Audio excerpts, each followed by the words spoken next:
নমস্কাৰ আজি আমি MCQ আলোচনা কৰিম MCQ ৰিয়েল নম্বৰ চেপ্টাৰৰ যিকেইটা MCQ আছিল আমি এই চেপ্টাৰত 36টা MCQ লৈছো তাৰে 15টা অলৰেডি আলোচনা কৰিছো তাৰ আৰু বাকিখিনি আজি আলোচনা কৰিম তা আমাৰ 16 নম্বৰ 15 লৈকে হৈছে 16 নম্বৰটো আমি চাও 16 নম্বৰটো দিয়া আছে যে consider the following statement fundamental দা এক নম্বৰ স্টেটমেন্টটো দিয়া আছে দা fundamental theory of arithmetic granted the existence of prime factorization second number to diya ase it also granted the uniqueness of the prime factorization except for the order of factors fundamental theory of arithmetic মৌলিক যেটো কি আছে আমাৰ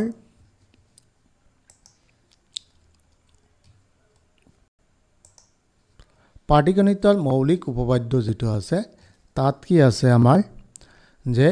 every composite number has product of prime number অৰ্থাৎ প্ৰতিটো যৌগিক সংখ্যায় কিছুমান মৌলিক সংখ্যাৰ পূৰণফল এটো কি কৈছে যে granted the existence of the prime factorization তাৰ মানে এক নম্বৰ কিটো শুদ্ধ আৰু সেকেন্ডত কি কৈছে আৰু এই থিওৰিটোত আকৌ আৰু এটা লাইন আছে যে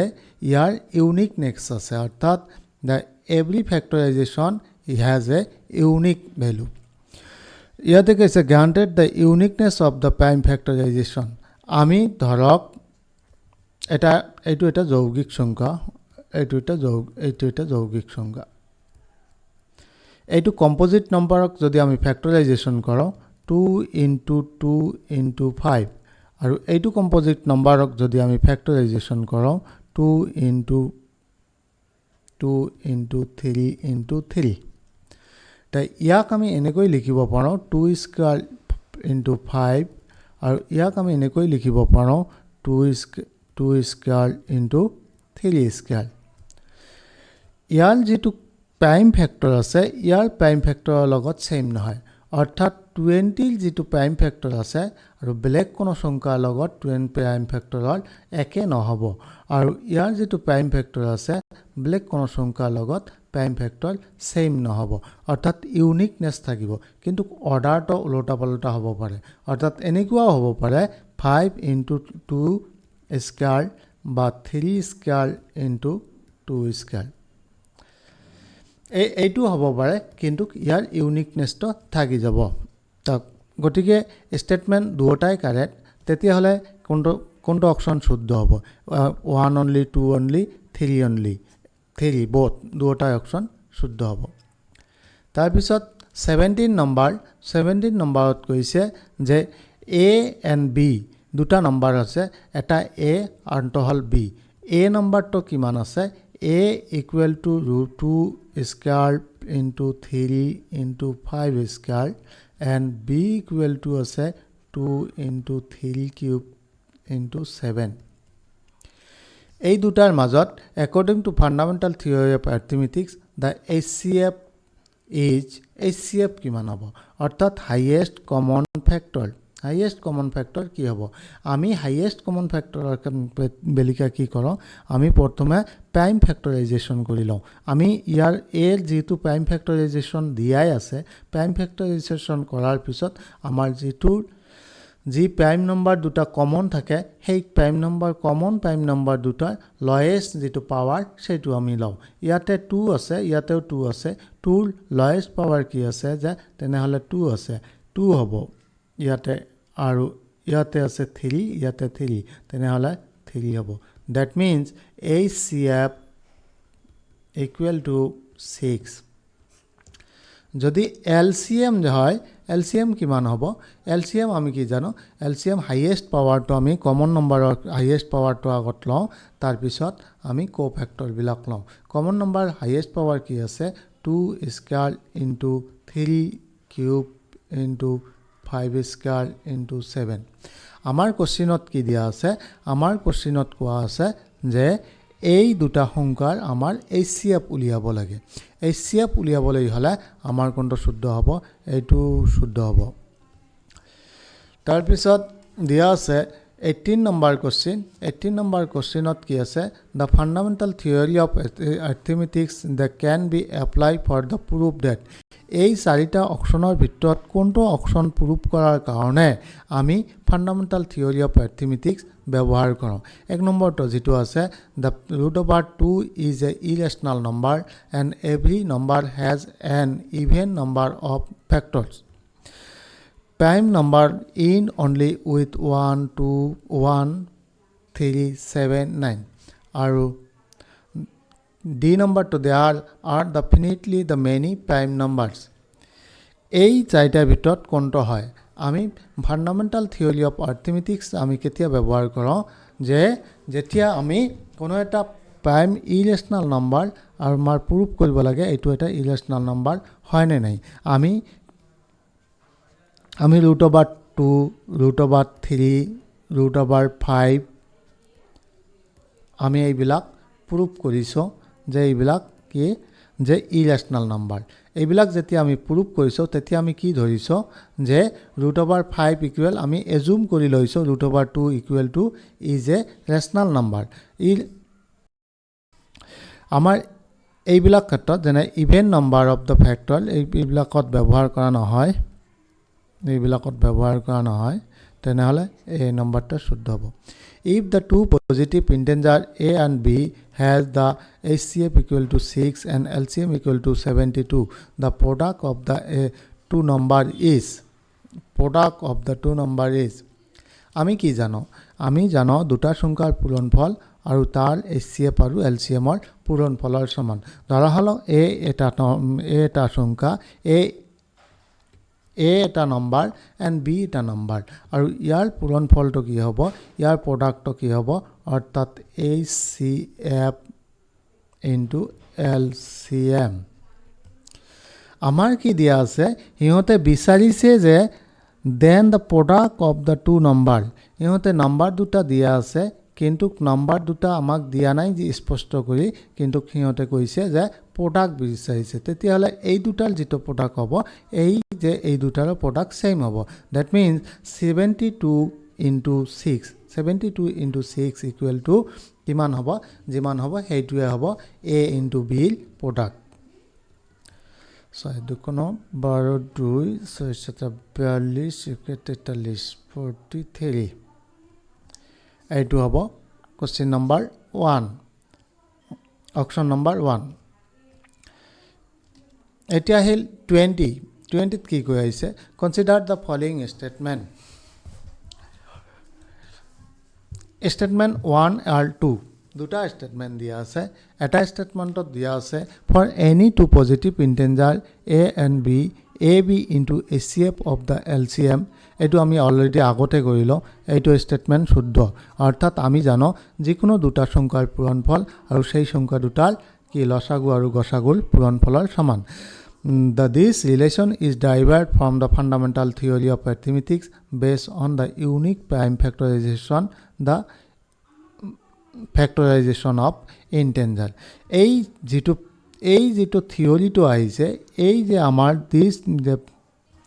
এই ৰিলেশনটো আমাৰ কৰ পৰা আহিছে এই ৰিলেশনটো আমাৰ ফান্ডামেন্টাল থিওৰি অফ অ্যাথমেটিক্সৰ পৰা আহিছে ফান্ডামেন্টাল থিওৰি অফ অ্যাথমেটিক্সৰ পৰা আমাৰ কি আহিছে যে এইটো আহিছে এইটো শুদ্ধ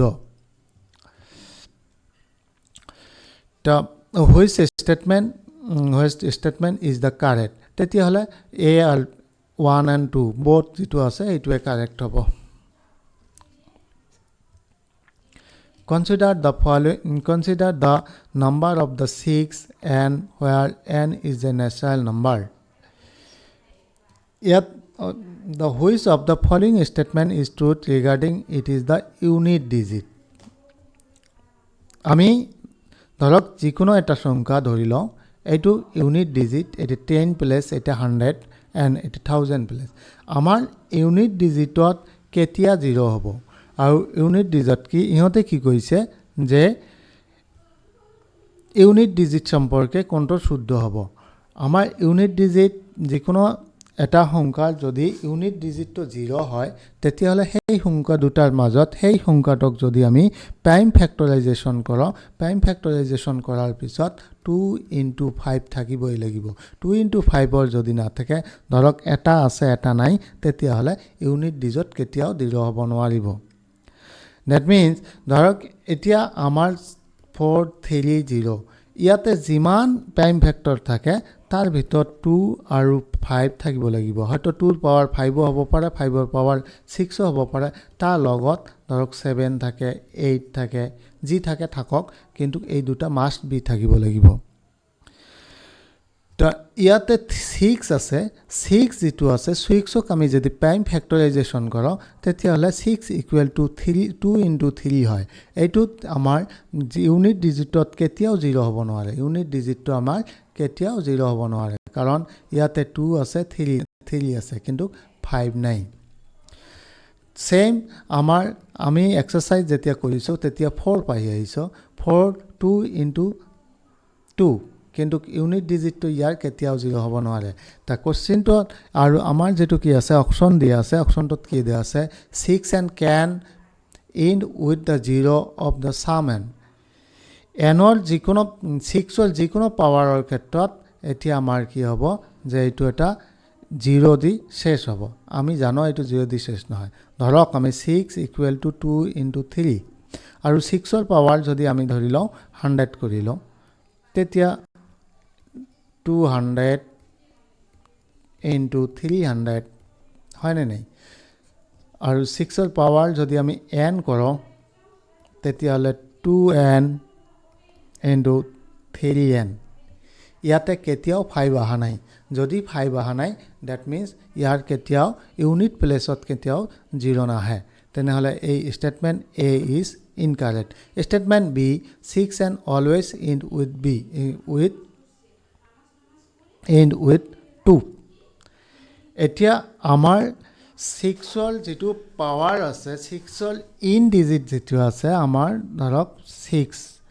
6 ৰ 1 যেতিয়া 6 ৰ পাৱাৰ যেতিয়া 2 হয় তেতিয়া 36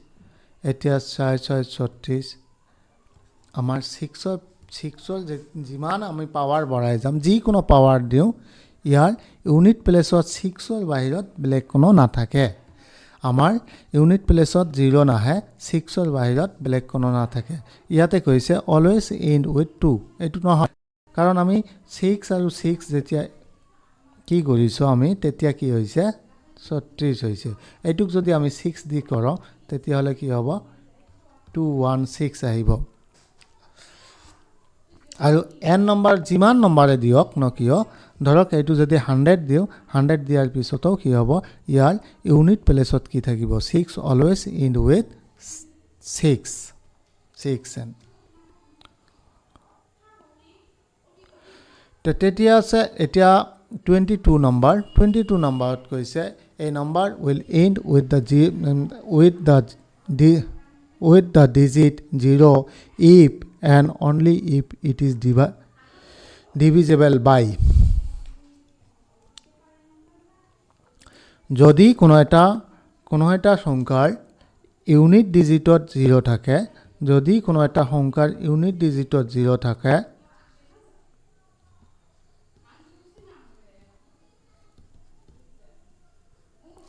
তেতিয়া এই সংখ্যাটোক আমাৰ কোনটোৰে ডিভিজিবল হ'ব 2 দিয়ে যাব আমি জানো যদি কোনো এটা সংখ্যাত ইউনিট ডিজিট 0 থাকে তেতিয়াহলে সেই সংখ্যাটো যদি আমি প্ৰাইম ফেক্টৰাইজেশ্যন কৰোঁ তাৰ এটা ফেক্টৰ 2 আৰু এটা ফেক্টৰ 5 মাস্ট বি থাকিবই লাগিব that means 2 and 5 এইটো মাস্ট বি থাকিবই লাগিব consider the following statement a number end with the 0 it is the divisible by 10 এইটো শুদ্ধ আমাৰ যাৰ পিছফালে 0 থাকিব তেওঁ 10 এদি ডিভিজিবল হ'ব এইটো শুদ্ধ if in prime factorization form it must be included 2 and 5 at least once কমসে কম এবাৰ হলেও থাকিব লাগিব হয়তো তাতকৈ বেছি থাকিব পাৰে 3 4 5 যিমান থাকে থাকক কিন্তু এবাৰ হলেও থাকিব লাগিব statement 1 and 2 both are correct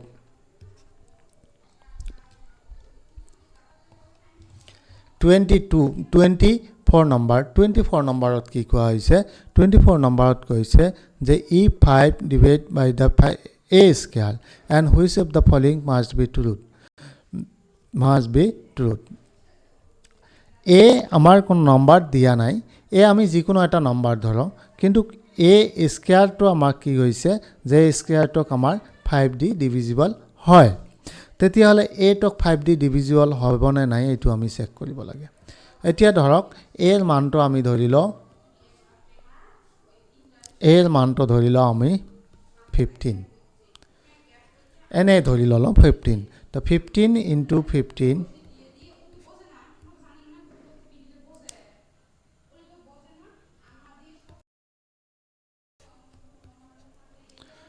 2 to 5 এইটু সংখ্যক আমাৰ কি যায়